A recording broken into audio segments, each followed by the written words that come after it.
Hi, this is TapCat, and if you've played XCOM 2 at all, then you already know it can be a brutally unforgiving game. Well, today you're going to see a good example of that in action when we get off to a good start in Operation Gatecrasher, only for a sudden turning point to change that in a big way. Now, my first reaction to that was basically shrug it off as XCOM being XCOM. I had a pretty good plan, it mostly worked, and then it didn't. It happens. But then I started thinking about it. And what if my plan just wasn't good enough? Was there another approach I could have taken that would have changed the outcome?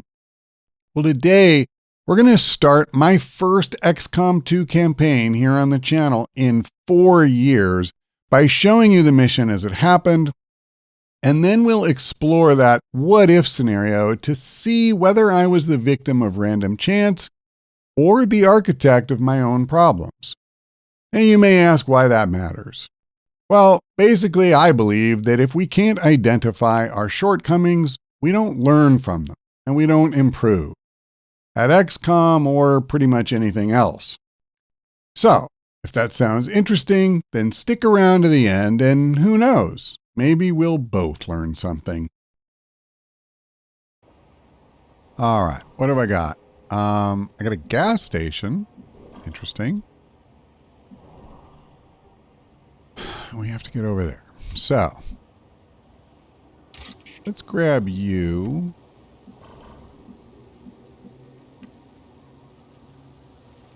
As you order, Commander.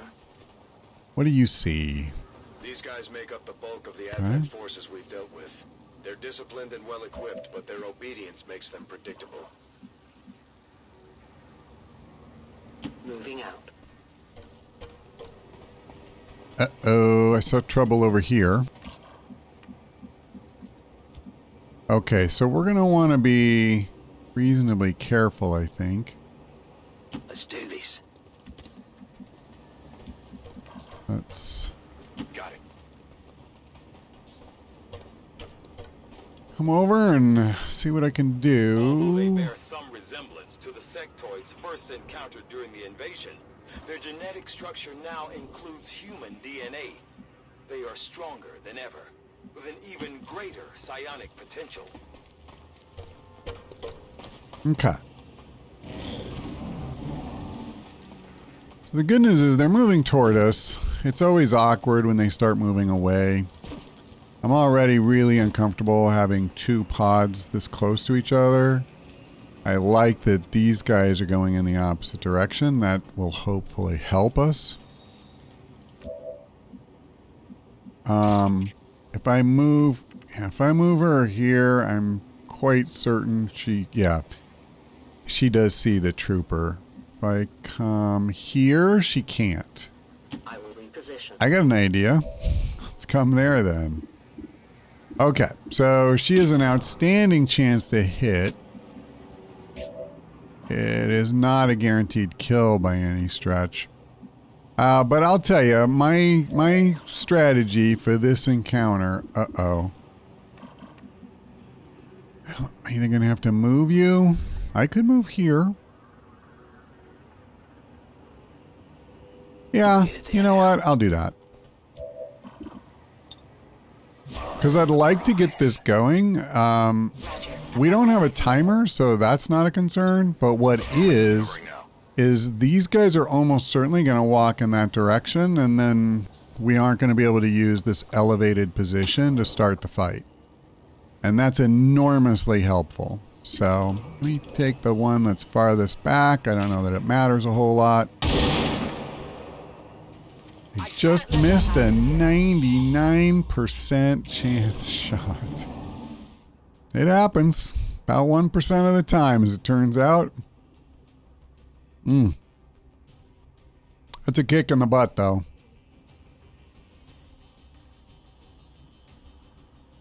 So because she missed and they didn't get hit, and because she wasn't revealed, I didn't get any Overwatch or anything.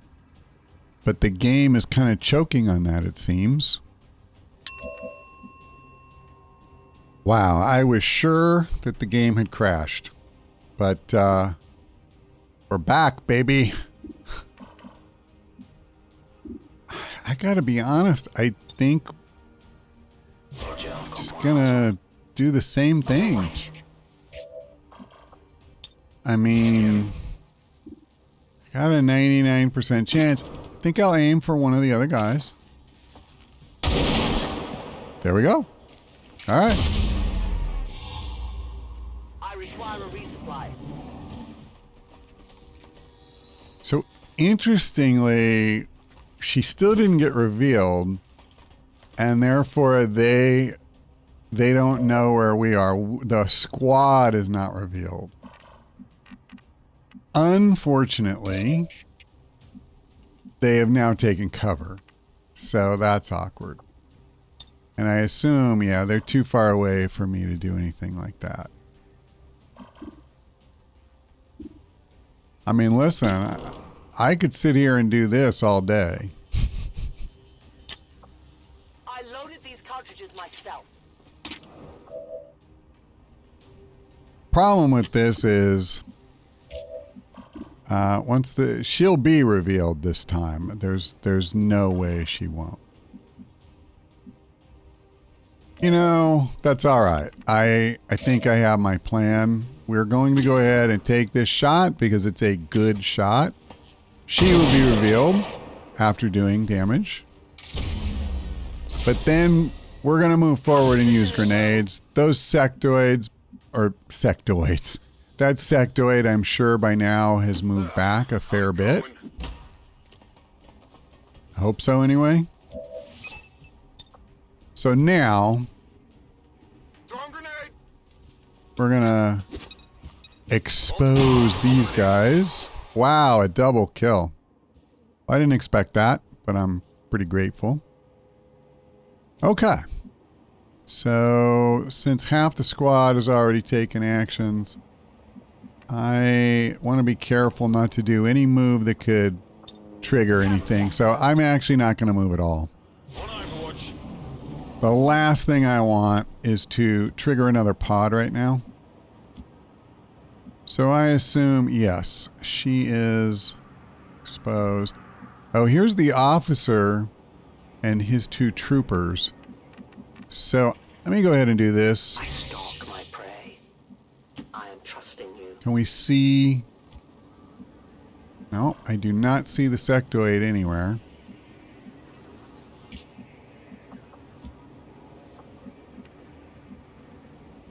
There is no way I'm going to, On my way. what does it say? There's no way I'm going to be able to fight that officer from up here. Absolutely. I would love to get another encounter up here. Running. And if the sectoid comes back, that could happen. It's just not likely is the thing. Stepping off. What's way more likely is that I'm going to have to go down after them. Cover me, I'm reloading.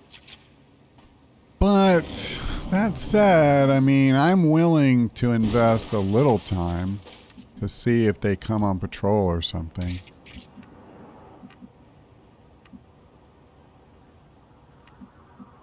Even though I don't think they will.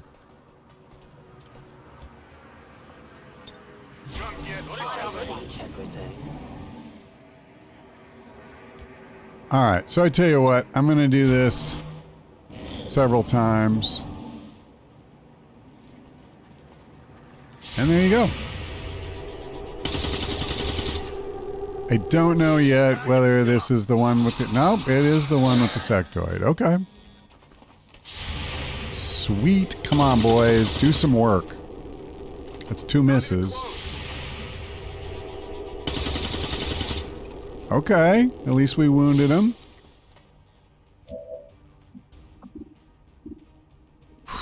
Coin flip. What about you? You can actually shoot a little bit. So I don't think he can get close enough to do anything. I am a little anxious about going down there too. I'm not going to lie. I'm probably going to have to go down with her. Just in an effort to see where the stupid officer and them are. That's risky. It is. What if I came here? Moving as ordered. I don't see them coming in that direction. Yeah, okay. Officers seem more capable than the grunts. We're not sure whether to chalk it up to training or stricter mind control. So, as much as I love a good flanking shot, what we need to do is just make darn sure. Hey, what if I did this? Yeah. Sure thing. At least this turn, I don't necessarily need to go down. Getting that flanking shot is pretty huge. 85% is something I'm never going to match on the ground. I'll be at 65 even if I get the flank. Ah, Sarah. Sarah, you hurt me.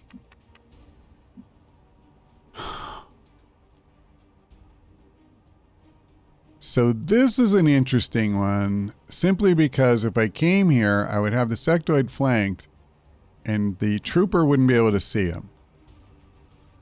So in theory, I could take a high percentage shot safely. But if the trooper moves forward, he probably can see him. Actually, you know what? I think the trooper might have to move backward. I'm going to try this. What could possibly go wrong? Leaving yourself wide open to a flank, always a good idea. Could use the claymore. No, I can't. I can't. Yeah, I'm not going to do anything here. I'm actually going to pull back, I think. I want to be 100% sure that I don't get revealed and trigger that other pod. Not They now. grow scared. Okay, well, that's not ideal. It's too late, I think, to realistically do anything about it now. I'm on the move.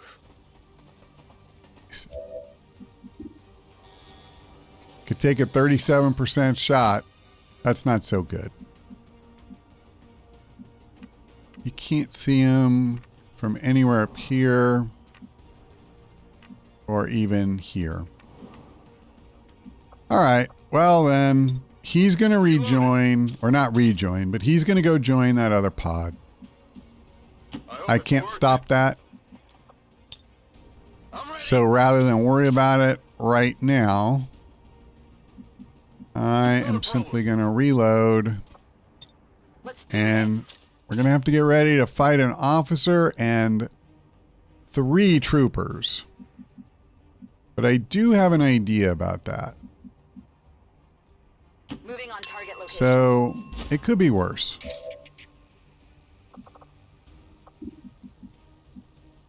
Okay. I'm at your service.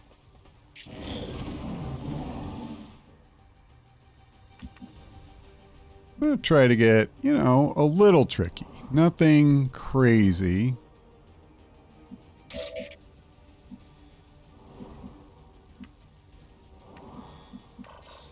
Okay, there's the 3.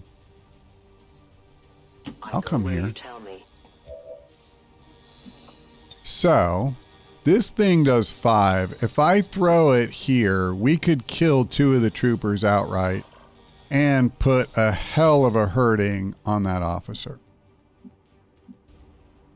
But I don't want to do it until I've moved as close as I can. Wow. Hey, this is rough. Maybe I shouldn't have even dropped down. Like, seriously, this is just so far away. But see, look how little I have to go before I can see them, just without the benefit of a 20% aim bonus.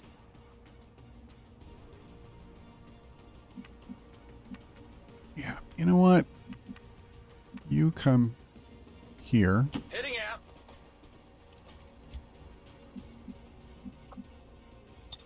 Come get some.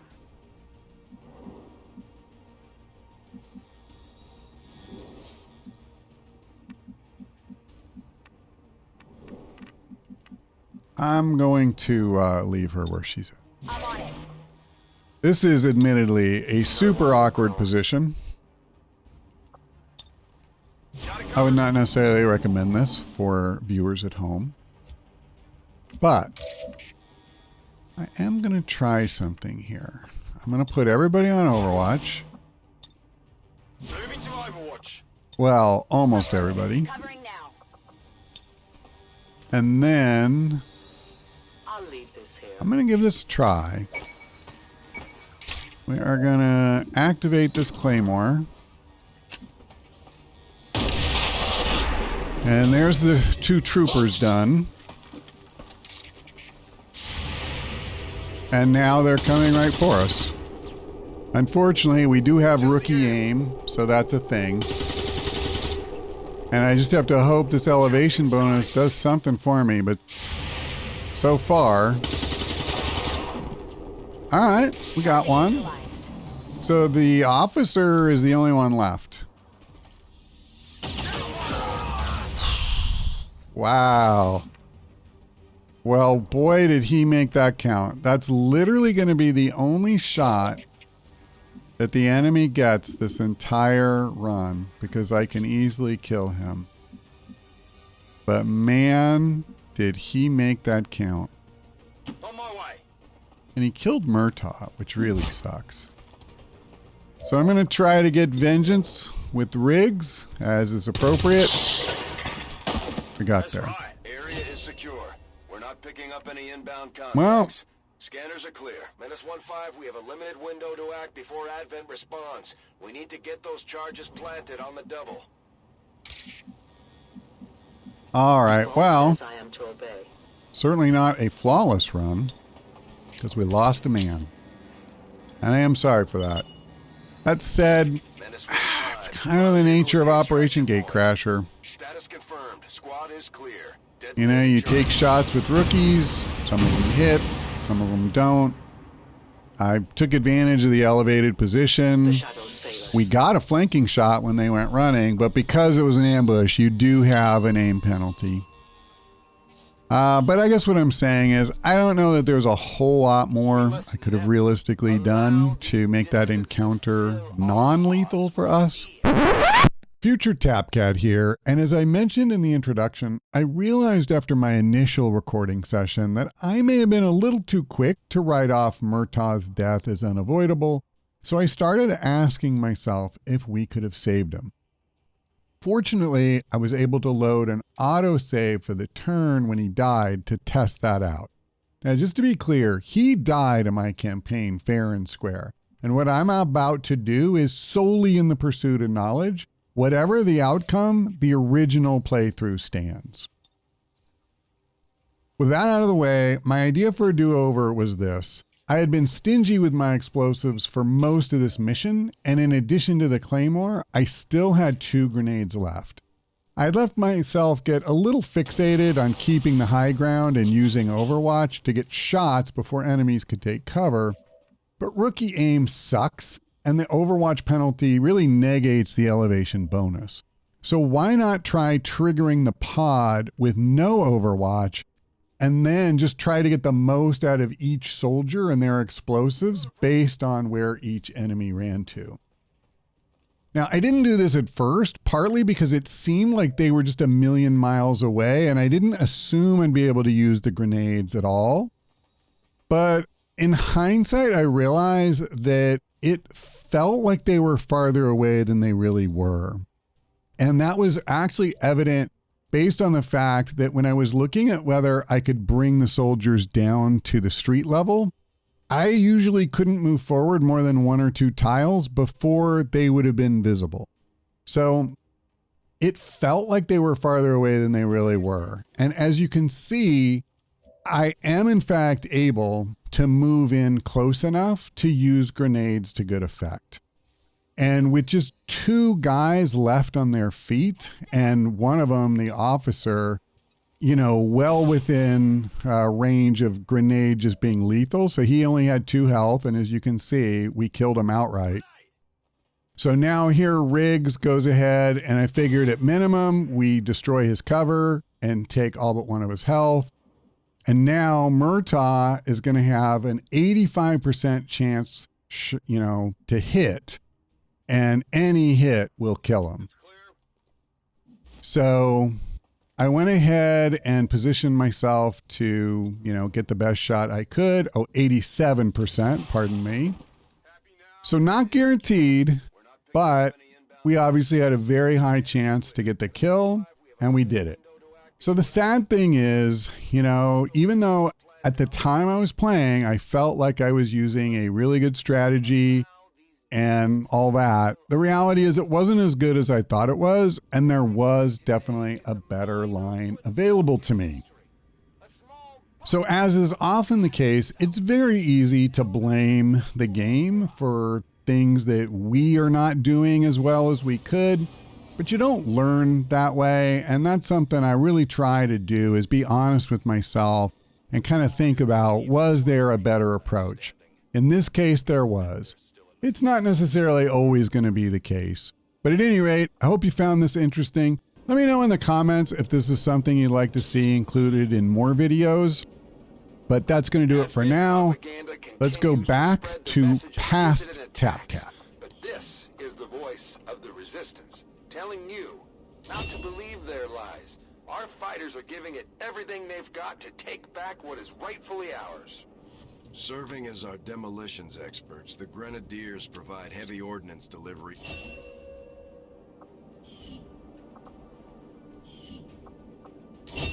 The Ranger serves as our primary reconnaissance unit, capable of moving in. All right, well, at least we got those 2 classes sorted.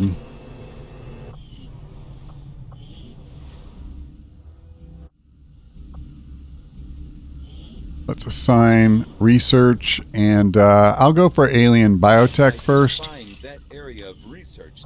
Now, before I forget, we'll begin work immediately. I'll send word when a complete report is available.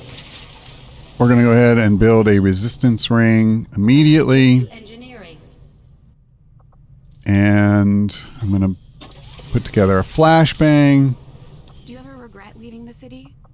You must miss some of it. The food, the warm beds. Honestly, none of that really bothers me. What I miss the most is my equipment. Oh, I hadn't thought about that. Advent probably had a pretty nice lab. All right, now that we have hopefully worked our way through all that crap. We may have chosen a different means of resistance, but our people fight for the same reason, for the world we once knew. Together we will end this occupation, or die trying. My people have thrown off the shackles of alien oppression, and through discipline, we have survived. We don't rely on the aliens' technology, and we would never live in their cities. We are the hunters. We move in the shadows. Okay, I'm going to go ahead and get a little intel here. The last alien is dead at our feet. I'd like to get to 80 so that at least once we do open up the ability to make contact, we can do that. The Advent officers have clearly been modified to allow for their subordinates to receive new orders. Rapid excavation. Planted chip is the key. What's that about? Will allow the next excavation project to be completed instantly, but I have to sacrifice 10 days of research. Interesting. I mean, listen, it's good, particularly because not only does it open up that slot, it also gives you the money instantly. You get the supplies and what have you from clearing it. That said, I don't really want to hold up my research for 10 days to get like a GTS 10 days quicker or whatever it is. I'm just going to push on. I'm not going to do this right away. We'll do it soonish. researcher priority, Commander. I'll notify you. But right now, I want to be able to use, you know, the weapon upgrades. All right, I'm not quite at 80 yet. There we go. Let's go ahead and go after the supplies. I mean, I only have 25, so we could use a little bit here.